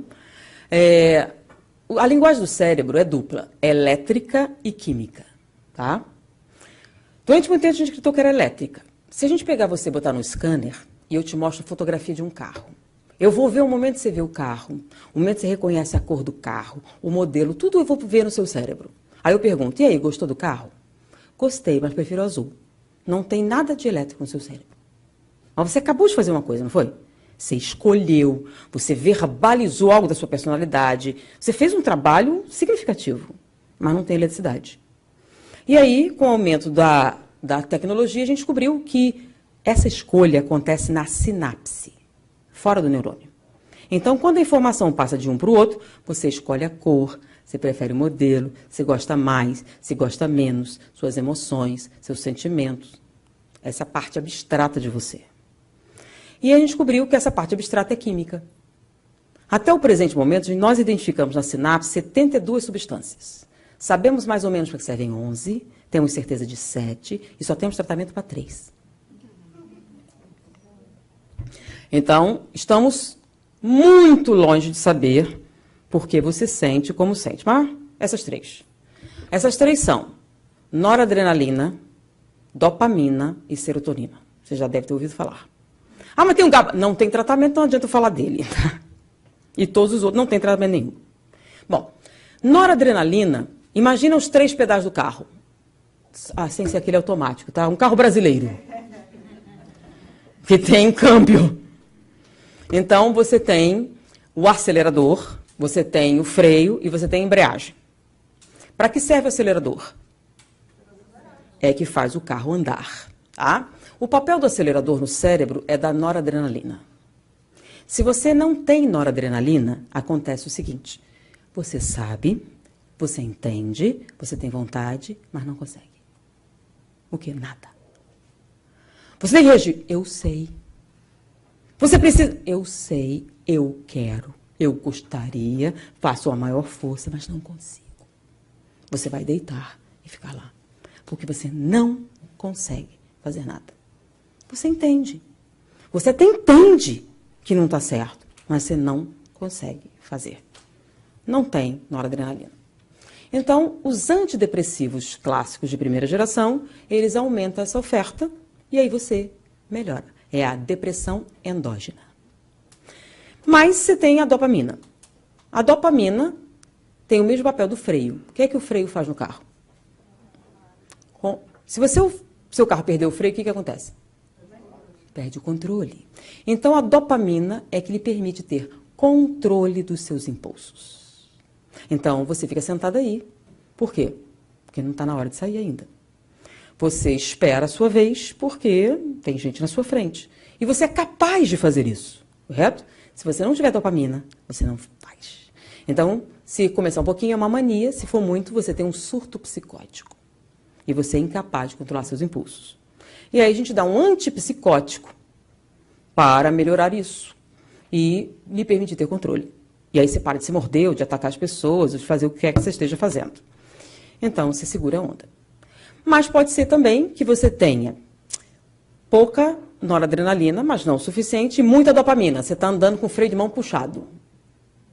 Então, você vai fazer uma associação de antidepressivos e antipsicóticos. Ah, estou com depressão, mas o problema é esse. Então, não tem só um tratamento, correto? Então, você tem um, ou o outro, ou os dois, uma inversão, e aí você vai pegar. Agora, não tem nenhum remédio que haja lá.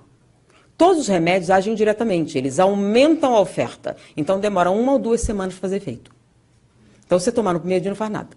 Em alguns casos, você tem que tomar antes de surtar, porque na hora que está surtada, não adianta. Compreendeu? E ainda tem o terceiro, embreagem. Para que serve a embreagem? Se o seu carro não tem embreagem, ele anda? Anda, de primeira. Não passa a segunda. Então, o papel da embreagem é da serotonina. O que acontece quando falta serotonina? Você pode andar, você pode fazer tudo. Mas por que deveria? Por que faria? Você não tem vontade, você não tem desejo, você não vê motivo. Porque a serotonina é o que te permite sentir prazer, alegria com as coisas. Então, Você está com deficiência de serotonina, está com fome. Qual a coisa mais próxima que tire a dor? Fígado cru. Você come. Por quê? Não faz nenhuma diferença para você fígado cru e brigadeiro.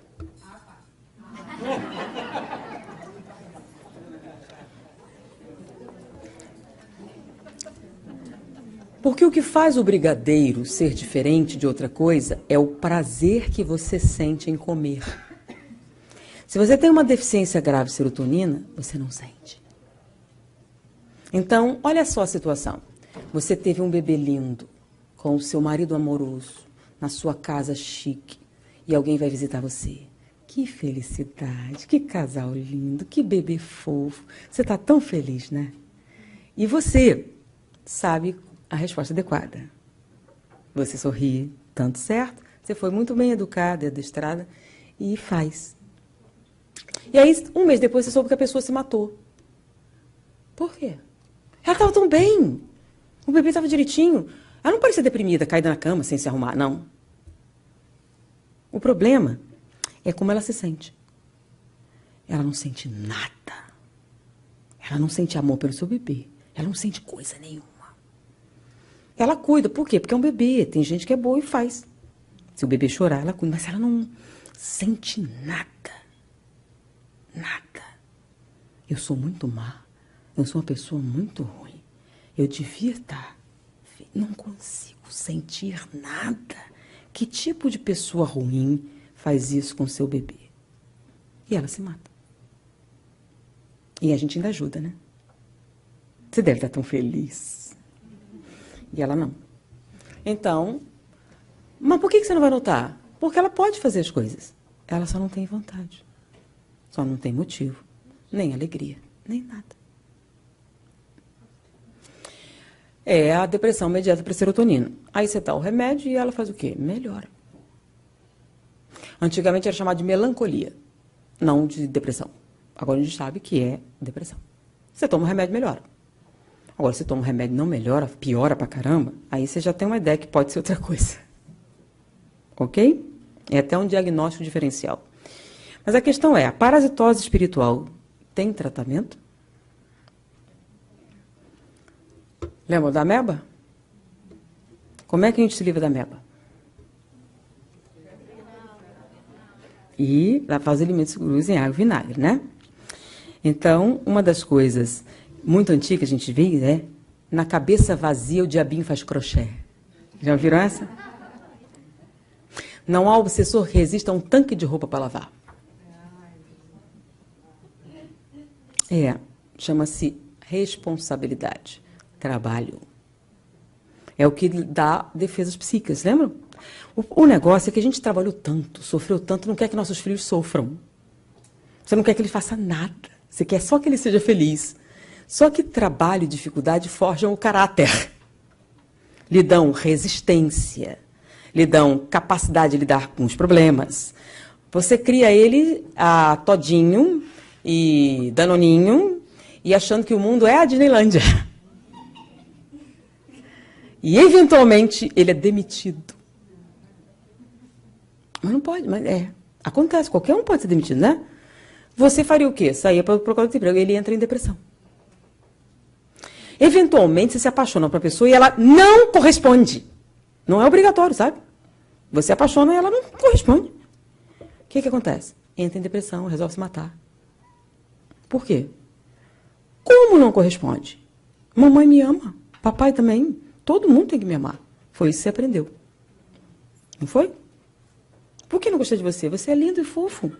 Não importa a porcaria que você faça, você é lindo e fofo. E você acredita. E isso não prepara você para lidar com a rejeição. Rejeição faz parte da vida.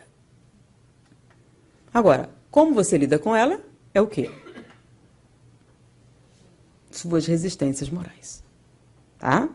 Então, não dá a volta por cima, a fila anda, as coisas acontecem, não, eu vou me matar. Sim, é um problema seu. Mas foi por causa dela. Não, é sua causa mesmo. Porque ela te traiu, mas quem está se matando é você. E você vai conseguir alguma coisa com isso? É uma pergunta óbvia. O que você ganha? Nada, você até livra ele de um problema, você não vai incomodar mais. É que não há lógica. Então, não é o problema, é como você lida com ele. Qual é a sua escolha? Então, o trabalho foge o caráter, as dificuldades. E você tem que entender o seguinte, se você começar a aprender balé com 4 anos, é uma coisa, com 22 é outra. Não estou dizendo que você não consiga, tá? Mas vai doer muito. Deu para entender? Por quê? Porque quanto mais jovem, maior a sua resiliência. O que é resiliência? É a capacidade de sofrer estresse e sair inteiro. Resiliência é o seguinte, você sofre o estresse e volta ao normal. Em vez de ser aquele elástico que fica esticado e não volta ao lugar. Não. Então, quanto mais jovem, mais resiliência você tem. Não é resistência, é resiliência. Então, o estresse acontece e você se recupera. E quanto mais isso acontece, mais flexível você fica. Agora, com 22, o que acontece? Então, se você derrubar um recém-nascido, a chance dele ter lesão é muito pequena. Ele tem cartilagem, ele é flexível. Agora, pega uma pessoa da mesma altura, o que acontece? Quebra tudo. Então, uma criança caiu lá de cima da porta, ela quebra o fêmur? Não. Você tropeçou, deu uma petite e quebrou o fêmur. Porque você tem 70 e ela tem 3. Entenderam a diferença? Então, os problemas que você vai, a disciplina, as dificuldades, vão forjando o caráter. Então, não ter nenhuma dificuldade faz com que você se torne frágil. E se quebra ao menor problema. Tá? E, é claro, você gera o problema principal da Espanha hoje, que é a geração Nini. Não sei se só da Espanha, mas a geração Nini é aquela. Ni estuda, ni trabalha. Vive a coisa dos pais até os 40 anos. E faz o quê? Oportunidade para os parasitas espirituais. Não tem nada na cabeça. Ela está totalmente vazia. O único trabalho que ele tem é prazer. Então, nada segura a onda. Então, quanto menos responsabilidade, quanto menos dificuldade, quanto menos trabalho, quanto menos ocupação, mais fácil fica. Então, isso não tem nada a ver com dinheiro que você tem ou condição social. Tem a ver com o desejo que você tem que seu filho seja feliz. Então, o que é que ajuda? Laborterapia. Esclarecimento. Como assim esclarecimento? A gente fala sobre drogas. Todo mundo sabe que são drogas, gente. Eu vou falar o que é cocaína. Vocês já sabem, todo mundo sabe. Não tem quem não saiba. O que você não sabe é como dizer não, sem perder prestígio. Isso você não sabe. Seus amigos todos, você não é homem, você não consegue, você está com medo. Você ensinou ele a fazer isso? Para você ter essa capacidade de dizer não, você tem que ter o quê? Autoconfiança. E a autoconfiança vem de onde? De ter certeza do que está fazendo. Você deu alguma certeza para ele? Não. Então, ele sabe de tudo, mas não tem coragem e faz. O problema é que faz algumas vezes e vicia. São entorpecentes, gente. São produtos químicos. E o objetivo por trás de oferecer é mercado, marketing. Tá? Então, alguém vai ter lucro com isso. Então, a pessoa vai fazer de propósito e vai fazer bem feito. Por quê? Porque dá retorno financeiro, gente. Qual é a coisa que dá mais retorno financeiro do que uma coisa que você quer muito? Eu não preciso nem me esforçar para vender, você corre atrás de mim. Então, fala sério, não tem jeito. Enquanto tiver mercado, vai ter alguém para explorar. Então, se você não mostrar para a pessoa que é exploração, que é marketing, não vai adiantar. Isso só vem com esclarecimento, maturidade. Vou explicar uma coisa para vocês, né? Os experimentos sociológicos. Não fale com escritão. Aí, não adianta. Você acha que funcionou? Você explicou direito? É que nem a tentação, é um buraco bem fundo. Não é não? Você fala, cuidado com o tarado. Aí, como é um tarado? É alguém feio, horrível, perigoso. Mas aquele cara não parece tarado, igualzinho seu pai, muito parecido. Não pode ser um tarado, pode? Você explicou o que um tarado faz exatamente? Não, né? Não, para não tirar a inocência. Não, para não deixar ele perturbado. É melhor que ele seja pego. E aí você finge que não aconteceu, porque lidar com isso é muito terrível. Mas acontece. Tá? Eu conheci 3 numa enfermaria de pacientes terminais do vírus da AIDS. Um era professor primário, o outro era professor de natação num clube. Por quê? Porque tem muita criança lá. É assim que funciona. Fingir que não vai mudar nada. Então, você precisa prepará-los para a possibilidade. Então, laborterapia, esclarecimento. E se já aconteceu? É aí que entra a fluidoterapia. Ah, mas ele não toma passe. Vem cá, minha filha, seu cabelo está horrível. Deixa eu dar uma escovada. Jesus, por favor, ajude essa criatura que ela possa melhorar. Tem que ser 100 vezes para brilhar. Bota no café, no suco, não estraga o fluido. Tá? Mas o bom é que você tivesse treinado desde a infância, para não ter problema agora. Quando ele crescer, eu deixo. Né? Quando crescer, já foi. Ah, mas eu vou brigar. Não, você vai condicionar. Porque criança é como adestramento. Você adestra. Para você poder ter controle depois. Porque senão, eu já tentei tudo. Então, é só esperar a próxima encarnação.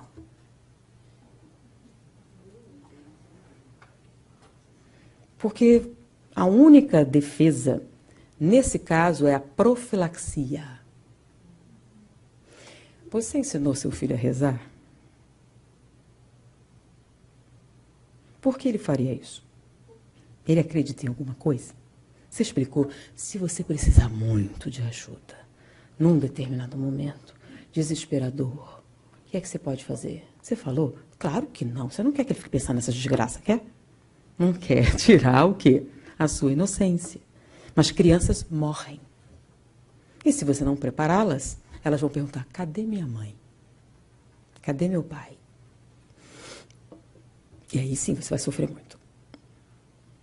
Então não é melhor a profilaxia? Se prepare para qualquer eventualidade.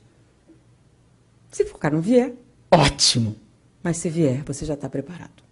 É que nem um furacão, né? Ah, eu exagero. Mas se vier, você não vai passar fome nem sede. É a cigarra e a formiga. Existe tratamento? Existe ajuda? Vinde a mim, vós que estáis aflitos, e eu vos aliviarei. Pois comigo todo fardo é leve, todo jugo é suave. Pena que a gente só lembra dele no último momento.